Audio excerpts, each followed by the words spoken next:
Hidup kami milik-Mu. Dan nafas yang Tuhan beri ini juga milik Tuhan. Biar kami kembalikan semua untuk hormat kemuliaan nama-Mu. Jati diri kami bukan apa yang ada pada kami sekarang.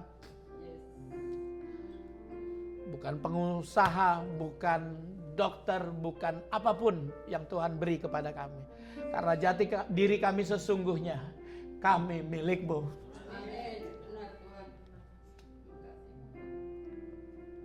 Kami anak Tuhan. Terima kasih. Kami percaya Roh Kudus-Mu bekerja di tengah-tengah kami. Cukup Tuhan, cukup kami mendengar hikmat dari manusia. Biarlah hikmat dari sorga turun. Biarlah pemberitaan Tuhan, firman-Mu turun atas kami. Tuhan didik kami, Tuhan tegur kami. Dan jadikan kami seperti yang Engkau mau. Urapi setiap kami Tuhan. Kami memberikan keleluasaan biar Roh Kudus-Mu bekerja. Melawat setiap kami. Juga mengurapi hamba-Mu. Biar pemberitaan firman boleh menjamah memberkati kami pribadi lepas pribadi. Ya Roh Kudus bekerjalah. Kami siap mendengar Engkau. Kami siap taat dan melakukan firman-Mu. Dalam nama Tuhan Yesus. Doa syukur kami panjatkan kepadamu. Haleluya.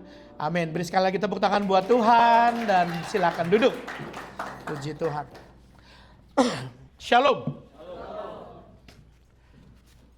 Pada suatu hari ada seorang ibu yang dia seminggu sekitar 2 kali ke pasar, dan setiap dia ke pasar ditemenin suaminya. Teman-teman si ibu itu bilang, kamu beruntung, suamimu perhatian, kamu ke pasar aja ditemenin. Andaikan suamiku seperti suamimu, kata temennya. Tapi gak kuasa dia menahan senyum, akhirnya dia mengeluarkan air mata, dia menangis. Kamu gak tahu, suamiku itu antar aku ke pasar bukan karena dia sayang. Dia gak mau, dia menjaga ketat pengeluaran kami, dan dia tidak mau ada uang lebih saya simpan. Begitu kikir dan pelitnya sang suami. Bapak-bapak di sini, ini firman belum diberitakan udah langsung ada peringatan. Bapak-bapak di sini jangan hidup pelit ya. Sayangi istrimu. Calon-calon bapak dengerin. Wah, ibu-ibu langsung amin, ibu. Benar, benar. Calon-calon bapak di sini ada beberapa, saya lihat anak-anak muda, dengar baik-baik. Jangan pelit sama istrimu. Amin. Kenceng banget ini, kayaknya mengalami kepahitan ini. Orang kagum sama dia, pikirnya sang suami itu sayang. Padahal begitu pelitnya. Mana kembalian? Mana kembali? Ini belanja ini berapa? Kenapa ini mahal? Saudara-saudara, akhirnya udah di rumah tukang ngomel, marah-marah. Akhirnya terjadi peristiwa, akhirnya si istri ini harus pergi ke rumah orang tuanya di pulau yang lain. Dan dia berdoa, Tuhan tolong saya gak tahan seperti ini. Saya kepengen suami saya bertobat. Gak suka marah-marah dan jangan terlalu pelit, jangan pelit begitu ya. Ada sampai 2 mingguan suaminya gak telepon dia, gak peduli. Tapi rupanya ada sesuatu terjadi. Akhirnya suaminya cerita sih, Mah, semenjak engkau pergi, firman Tuhan berbicara sama saya. Dia putar di YouTube, dia dengar pemberitaan firman dan diikuti terus rupanya. Waktu dia telepon, 2 minggu kemudian suaminya telepon, Mah, maafkan aku. Dia ngambek, no, katanya no, maafkan aku sudah berubah. Aku gak percaya. Istrinya cuma bilang begini, Tuhan kasih tanda. Ini ibu-ibu juga sering pakai tanda-tanda. Dia bilang, Tuhan kasih tanda. Kalau dia bertobat, dia transfer uang. Dan itu belum pernah terjadi seumur hidupnya. Saking pelitnya ini suami. Lalu hari kemudian dia telepon lagi suaminya, sayang pulanglah, maafkan aku. Tuh, lihat di rekeningmu, sudah saya transfer. Kaget istrinya. Suami saya telah berubah. Singkat cerita, akhirnya mereka berubah dan sampai hari ini mereka hidup melayani Tuhan dengan sungguh. Hidup mereka diubahkan. Pelit sepertinya kesannya sepele. Tapi dengar baik-baik. Saya mau beritahu pagi hari ini. Pelit juga sangat berbahaya. Karena pelit menghalangi kita ke sorga. Yuk kita lihat ayatnya yuk. Tolong ditayangkan. Kita baca.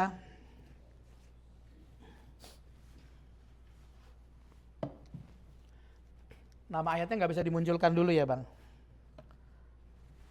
Baik. 1 Korintus 6 ayat 9 sampai 10.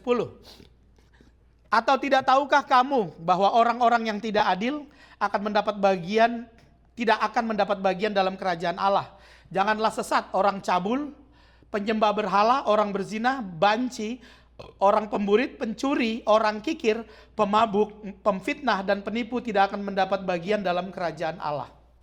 Oh, terima kasih Boru. Bapak Ibu yang dikasih oleh Tuhan, ini ada sesuatu yang penting yang perlu saya sampaikan kepada saudara. Bukan hanya pembunuh, bukan hanya penipu, bukan hanya orang-orang yang jelas-jelas melakukan tindakan kriminal yang tidak bisa masuk ke dalam kerajaan sorga. Ada sesuatu yang sebenarnya kelihatannya sepele, bukan hanya pencuri, pemabuk, bukan hanya penipu, tapi juga orang yang kikir. Nggak dapat bagian dalam kerajaan sorga. Waktu Israel di zaman perjanjian lama, mereka sering tersandung dengan apa yang namanya penyembahan berhala.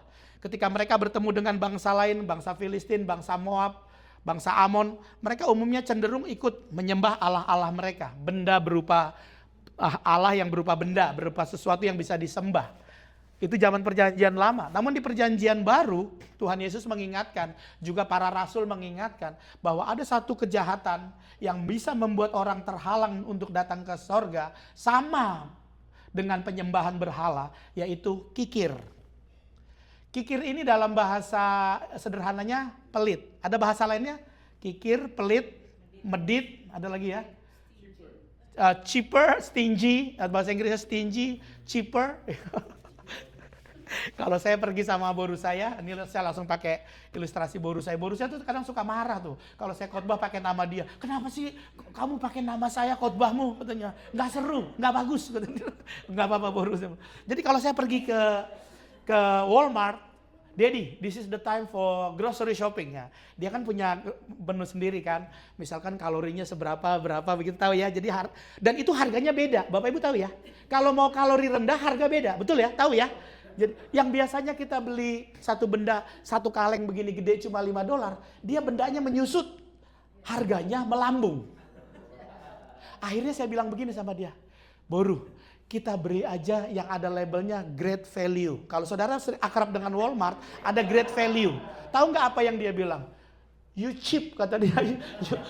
You cheapy. Dia panggil saya, you cheapy daddy, cheapy. Dia bilang saya pelit katanya. Aduh, ini anak nggak tahu tentang pengeluaran dan sebagainya. Saudara-saudara dikasih oleh Tuhan, ini kesannya ini biasa. Ini kesannya sederhana. Tapi tahu nggak saudara-saudara? Bahkan Rasul Paulus pun memberikan peringatan keras. Kalau engkau tinggal dalam budaya ini, engkau tidak layak masuk dalam kerajaan sorga.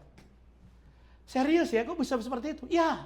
Karena rupanya pelit itu, kikir itu nggak sesederhana itu. Ganti kacamataku memang di situ ada. Ini kacamatanya agak turun-turun. Saya senang kenapa turun-turun, berarti saya sudah mulai agak sedikit masuk gitu muka saya. Jadi dia turun gitu kan. Ada senangnya juga. Biasanya kan kalau dia kaku kan karena gemuk gitu, dia tetap dia begini. Nah sekarang kalian dia turun gitu ya. Ada baiknya juga gitu. Terima kasih. Jangan yang itu Bu Gembala, satu lagi. Itu gelap. Nah Bapak Ibu, saya mau baca sedikit tentang fakta-fakta Alkitab tentang pelit. Apa sih yang Alkitab katakan tentang pelit? Ada Bu Gembala, carilah maka kau mendapat. Ya itu dia. Ini sama-sama pendeta ini, saya nggak boleh bilang gitu sama dia. Sama-sama pendeta ini. Oke. Nah ini kan nggak turun nih, ini bagus nih. Saya mau bacakan fakta-fakta, tolong dengar. Ini penting sekali buat kita. Fakta-fakta tentang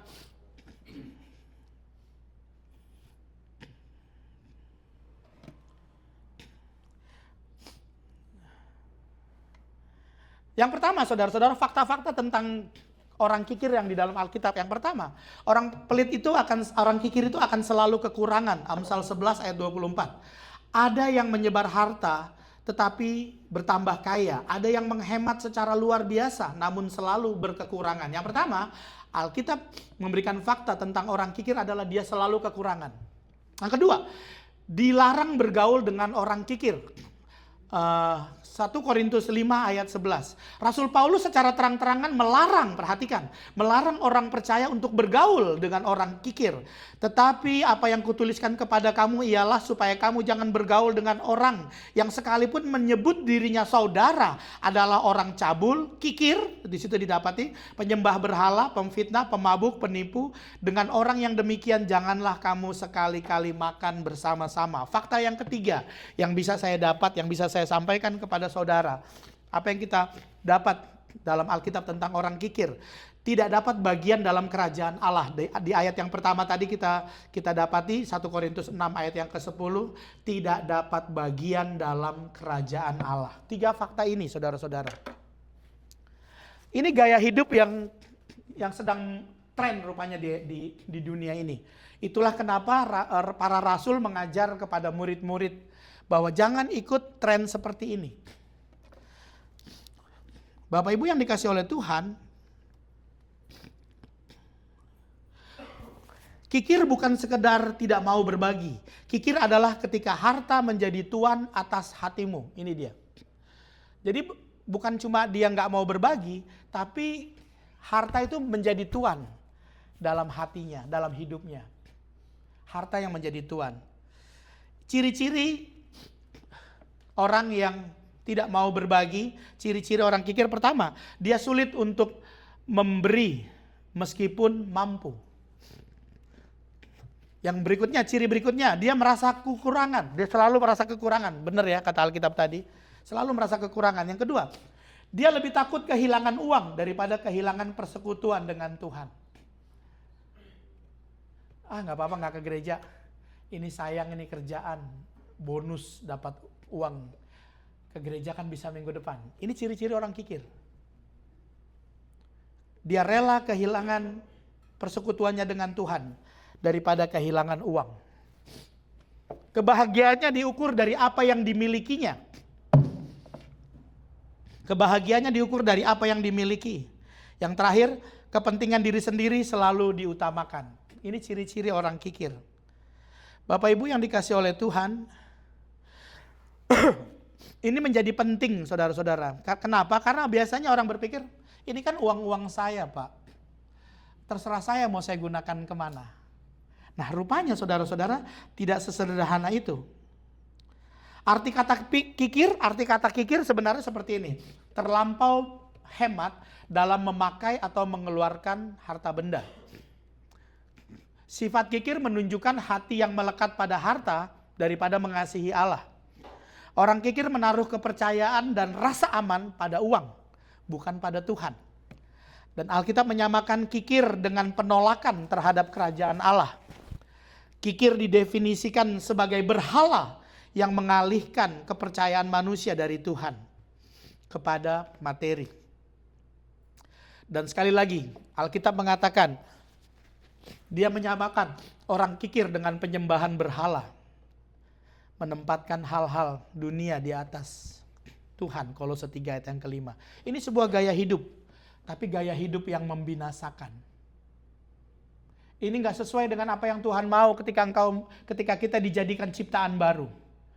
Dia mau kita hidup dalam anugerah. Dalam kemurahan. Betul, engkau telah bekerja keras untuk apa yang engkau peroleh.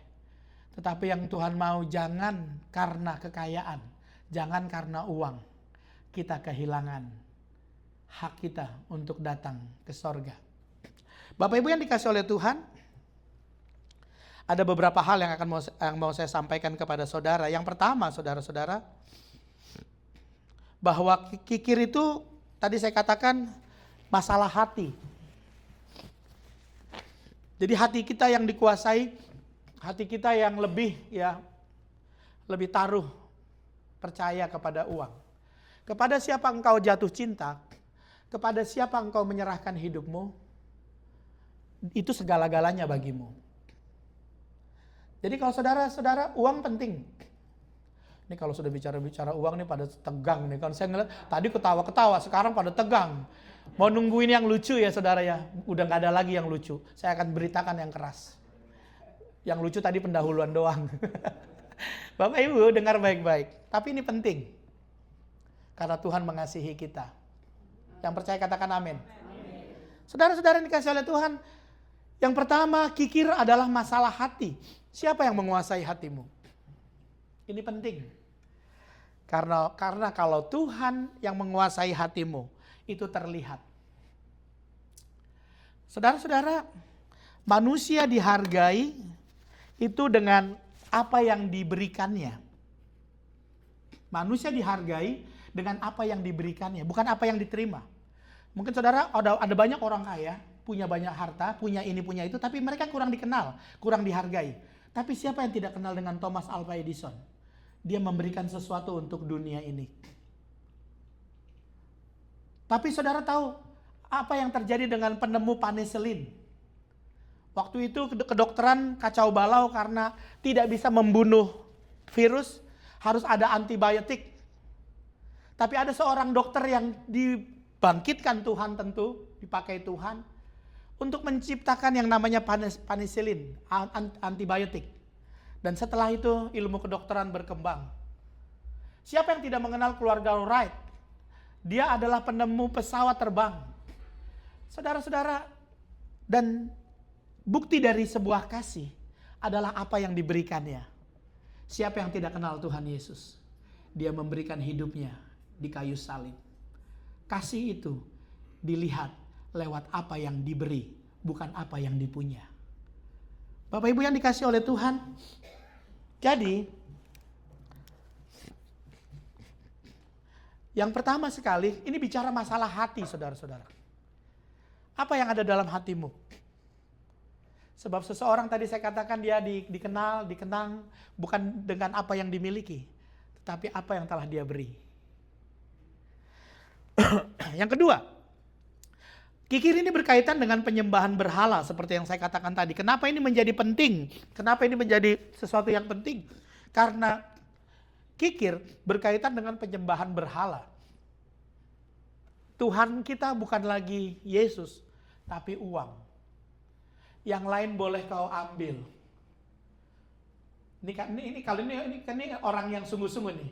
Yang lain boleh hilang Tuhan. Pekerjaan, mungkin orang yang kukasihi, apapun boleh kau ambil. Tapi jangan ambil rohmu dariku. Itu anak Tuhan sejati. Tapi anak Tuhan yang asal-asalan, semuanya boleh hilang. Asal jangan uangku. Ambil anakku, ambil istriku, tapi jangan ambil uangku. Ada loh, ini Bapak Ibu mungkin ketawa dengan itu. Satu hari ada kuis. Ada kuis. Memang ini kuis ini kayaknya fiktif. Jika kamu diberi uang 10 miliar, apa yang engkau lakukan? Optionnya itu jelek semua. Meninggalkan istri dan anakmu, terus meninggalkan Tuhan, optionnya jelek semua. Tahu nggak Bapak Ibu? Tahu nggak Bapak Ibu? Tidak sedikit orang yang pilih option tadi. Tinggalkan pasangan hidupnya, tinggalkan anak-anaknya demi 10 juta dolar. Bapak Ibu yang dikasih oleh Tuhan, segitu mengerikannya ketika seseorang cinta sama uang. Tuhan gak ada lagi nilainya. Di dunia ini tidak ada yang menjadi lawan Tuhan yang cukup sepadan. Mereka head to head. Iblis tidak lawannya Tuhan, dia gak sebanding. Iblis sudah dikalahkan, di kayu salib dia sudah dikalahkan. Maut sudah dikalahkan. Tapi lawannya Tuhan di zaman modern ini adalah mamon. Adalah uang, adalah cinta akan uang. Sebab karena uanglah orang bisa tinggalkan Tuhan. Bapak Ibu yang dikasih oleh Tuhan, kenapa ini menjadi penting? Karena kikir ini berhubungan dengan penyembahan berhala. Uang itu menjadi berhala dalam hidupnya. Dan orang seperti ini, Alkitab dengan tegas mengatakan, tidak dapat bagian dalam kerajaan Allah. Saya tidak bisa membuat kalimat ini lebih lembut untuk gereja Tuhan. Untuk saya, untuk keluarga saya, untuk jemaat yang Tuhan percayakan kepada saya. Saya tidak bisa gantikan kalimat ini dengan kalimat yang lebih soft. Sebab kalimat ini sangat jelas. Kalau kita tidak tinggal dalam kemurahan hati, kalau Tuhan bukan menjadi Tuhan, menjadi segalanya dalam hati kita, maka kita tidak layak, tidak pantas untuk masuk dalam kerajaan Allah. Pak Pendeta, Bukankah masuk ke sorga cukup Yesus, percaya sama Yesus? Betul, benar. Tapi kalau engkau tidak melakukan firman, ada hamba-hamba Tuhan sekali hebat. Dalam Matius 7 dikatakan, Tuhan bukankah aku mengusir setan demi namamu? Bukankah mujizat-mujizat terjadi dalam pelayananku? Tuhan hanya ngomong sederhana, aku tidak kenal engkau, hai pembuat kejahatan. Hamba-hamba Tuhan, orang-orang hebat, orang-orang Kristen yang punya karunia-karunia hebat pun tidak menjamin mereka untuk ada dalam hadirat Tuhan kalau dia tidak melakukan firman Tuhan. Bapak Ibu yang dikasihi oleh Tuhan, apalagi saya. Saya bicara sama anak-anak dan tidak jemu saya bicara sama mereka. Nah, kalau engkau nanti pergi, saya tahu Abang Josafat itu, saya bersyukur dia anak-anak kami itu dikasih Tuhan punya hati untuk ada di gereja ini. Teman-teman seangkatannya si Abang Josia itu, dia apply medical school tuh ke seluruh Amerika, Pak. Dan dia boleh kirim, Ibu Kak Rachel dia tahu karena anaknya sudah dokter, sudah selesai. Itu apply banyak, bisa apply kemana saja. Bisa apply kemana saja, tergantung uangmu. Pertama dia harus lulus MCAT, namanya ada ujiannya. Dan di situ aja udah begitu banyak orang tersandung nggak bisa lulus karena punya standar tertentu. Bukan hanya akademis, dia harus ada volunteer di sana, volunteer di sini, surat pendukung dari profesornya waktu dia kuliah dan sebagainya, begitu banyak. Jadi saya bilang sama si Abang, Bang, pergi Bang, kirim. Pak, satu aplikasi itu $200 begitu ya Bu Gembala ya. Satu aplikasi tahun ini ya, saya tidak tahu. Satu aplikasi itu $200 Pak. Jadi kirim ke berbagai university yang ada fakultas kedokterannya sebanyak-banyaknya supaya peluang dapat besar, ngerti ya? Tapi apa yang dia bilang? Pak enggak, saya mau pilih satu saja di Pomona. Itu private, bukan negeri ya, private. Profesornya bilang, kalau dari nilai MCAT-mu, kalau dari nilai portofolio lamaranmu ini, kamu itu bisa masuk ke berbagai university yang ini loh, maksudnya yang publik atau yang kenapa kesini kira-kira begitu. Bapak Ibu yang dikasih oleh Tuhan, saya bilang sama dia, nak, kalau nanti engkau diberkati Tuhan, dan engkau pergi kemanapun, jangan lupa rumah Tuhan.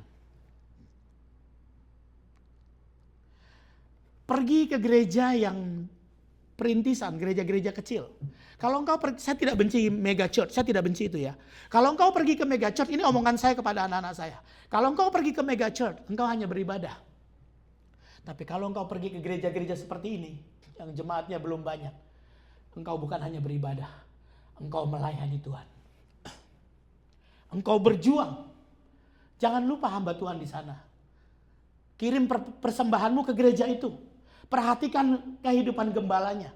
Kalau kau ada uang, kasih sesuatu untuk pendeta, untuk pelayan di sana. Itu bukan sekali dua kali saya omong. Mungkin mereka sampai bosen. Karena untuk itulah Tuhan panggil kita. Supaya hati kita tidak ditawan oleh uang. Ada seorang bilang begini, aduh Bang, puji Tuhan ya kamu masuk kedokteran. Sebentar lagi kamu bisa lulus. Dia ambil jurusannya sederhana saudara-saudara. Lutut sama tumit. Nanti dia lebih jelas. Podiatrik namanya. Jadi hanya masalah lutut ke bawah. Dan surgery-nya begitu dia. Ada teman bilang, wah nanti kamu bisa ini loh Bang, nanti kamu bisa bikin klinik, meng-hire dokter, bisa bikin praktek bedah sendiri dan sebagainya. Tahu nggak berapa uangmu? Segini. Sebelum dia lupa, sebelum hatinya tertawan sama harta, saya bilang sama mereka, biar Tuhan yang ada dalam hatimu. Taat lakukan firman Tuhan. Dari kecil engkau setia. Mereka belajar perpuluhan. Apa yang kau dapat sisihkan 10% untuk Tuhan. Lalu kau ambil lagi untuk memberkati hal-hal yang lain. Lakukan itu nak. Bapak Ibu yang dikasih oleh Tuhan. Kenapa ini menjadi penting? Karena kalau uang sudah menjadi Tuhanmu. Kita tidak layak masuk dalam kerajaan sorga. Tidak bisa. Gak bisa Bapak Ibu. Kenapa ini menjadi penting? Gaya hidup yang dilakukan oleh banyak orang di dunia ini. Ada banyak bahkan anak-anak Tuhan. Saya sering kali gemetar lutut saya mendengar, Pak, sorry Pak, saya nggak bisa ke gereja. Saya ditawarin kerja dan dapat bonus 2 kali lipat, 1,5 atau 2 kali. Saya cukup sedih. Engkau secara paperwork, engkau baik, engkau mapan. Saya harus bilang, engkau punya working permit, engkau punya SS, engkau punya drive license. Engkau tidak lagi terdesak. Dulu, waktu mereka baru datang, saya jemput ke airport. Saya rasa Bapak Ibu di sini tahu apa yang saya kerjakan. Bukan berlebih-lebihkan, bukan melebih-lebihkan. Ya lalu ya sama-sama cari kerja. Saya bukan agent ya. Kebanyakan orang bilang, Pak ada kerjaan nggak Pak? Mana saya tahu, saya bukan agent. Bu pendeta ada kerjaan nggak? Mana saya tahu, saya kan bukan agent. Kalau datanglah. Nanti kita pelan-pelan cari gitu ya. Singkat cerita, mereka dapat kerja. Tapi mereka nggak punya surat-surat. Pak, saya hanya kerja Jumat, Sabtu, Minggu. Kalau saya nggak ambil Pak, saya nggak bisa bayar kamar. Kalau saya tidak ambil ini kerja Pak, keluarga nunggu di Indonesia harus saya kirimin. Saya dan Ibu Gembala hanya bilang, pergi kerja. Dan kita berdoa, Tuhan buka jalan. Nanti kamu dikasih minggu off. Waktu berlalu, tahun berlalu. Tuhan kasih dia surat-surat. Dapat working permit, dapat social security, dapat drive license, semuanya ada. Dia mulai kerja yang baik.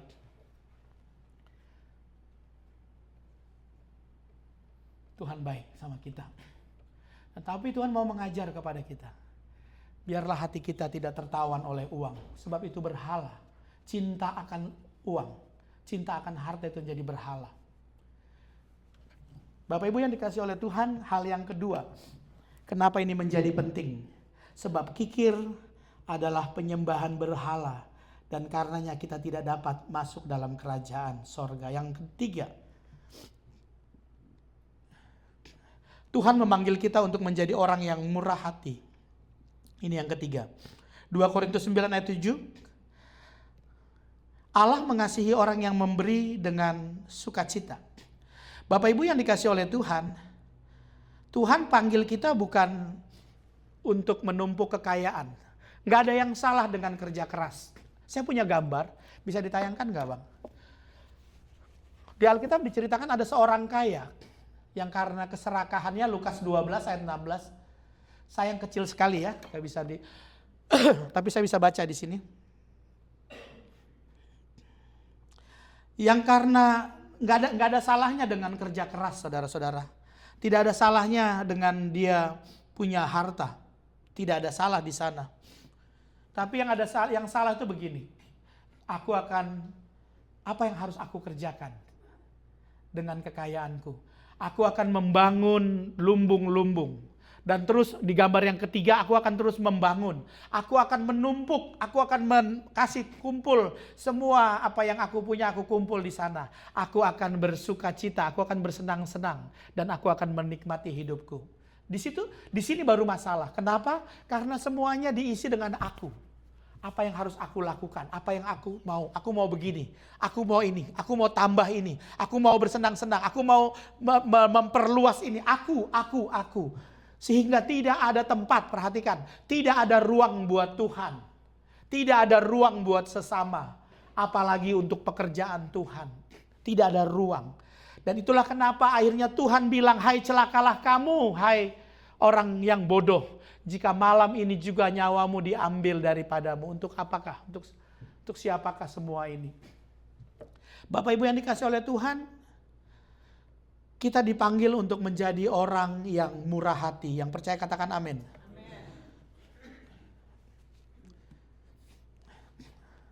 Lukas 19 ayat 1-10 tentang Sakeus. Pertobatan Sakeus bukan hanya terjadi dalam perkataan. Tapi dia terlihat dalam perubahannya, dalam perubahan hidupnya. Dulu dia mengambil untuk dirinya sendiri, tapi setelah bertemu Tuhan, dia rela memberi dan mengembalikan. Dulu dia kikir, tapi ketika dia berjumpa dengan Tuhan, dia penuh dengan kemurahan. Dia rela berbagi, dia mengembalikan hak-haknya orang lain. Dia memberi dan mengembalikan. Pertemuannya dengan Tuhan mengubah cara pandangnya tentang uang. Saudara-saudara, sungguh-sungguh gak sih kita berjumpa dengan Tuhan? Kalau sungguh kau berjumpa dengan Tuhan, cara pandangmu tentang uang itu beda. Sebab apa yang kumiliki itu datangnya dari Tuhan. Dan Tuhan mengukur bukan dengan apa yang aku punya, tetapi dengan bagaimana, dengan bijaksana dan taat, aku mengelola berkat-berkat Tuhan. Yang perlu digarisbawahi, jangan sampai harta, uang yang saudara punya, menghalangi saudara untuk masuk dalam kerajaan sorga. Yang terakhir, kerajaan Allah harus menjadi prioritas. Maaf. Matius 6 ayat 33. Tetapi carilah dahulu kerajaan Allah dan kebenarannya, maka semuanya akan ditambahkan kepadamu. Bapak Ibu yang dikasihi oleh Tuhan, panggilan kita pada akhirnya, biarlah kita berguna untuk kerajaannya. Kalau saya masih hidup sampai hari ini, karena tugas saya belum selesai. Saya kemarin menghadiri, bincang-bincang dengan istri. Bincang-bincang dengan istri tentang teman-teman kami yang sudah Tuhan panggil pulang. Seandainya dia masih ada, oh betapa cepatnya kehidupan ini. Begitu cepat berlalu. Bahkan kalau saudara dengar, adik-adiknya Ibu Gembala, 3 yang paling bawah sudah diambil Tuhan, sudah dipanggil pulang. Mereka ada 6 berkeluarga, 3 dari bawah sudah. Sangat menyedihkan. Bapak Ibu yang dikasihi oleh Tuhan, kalau saya masih ada, karena tugas saya belum selesai. Dan tugas saya di dunia ini, supaya saya berguna untuk kerajaan Allah. Bapak Ibu yang dikasihi oleh Tuhan, ketika kerajaan Allah menjadi prioritasmu, prioritas yang utama dalam hidupmu, harta menjadi alat bukan tuan. Memberi menjadi sukacita bukan beban. Menolong menjadi kesempatan bukan kerugian. Dan berkat yang Tuhan beri yang ada pada kita adalah sarana, sekali lagi, adalah sarana untuk memuliakan Allah. Sebab apa yang aku punya, itu pun datangnya dari, biar dipakai untuk kemuliaan nama Bapa di sorga. Mari berdiri bersama-sama. Kita akan merespon firman Tuhan.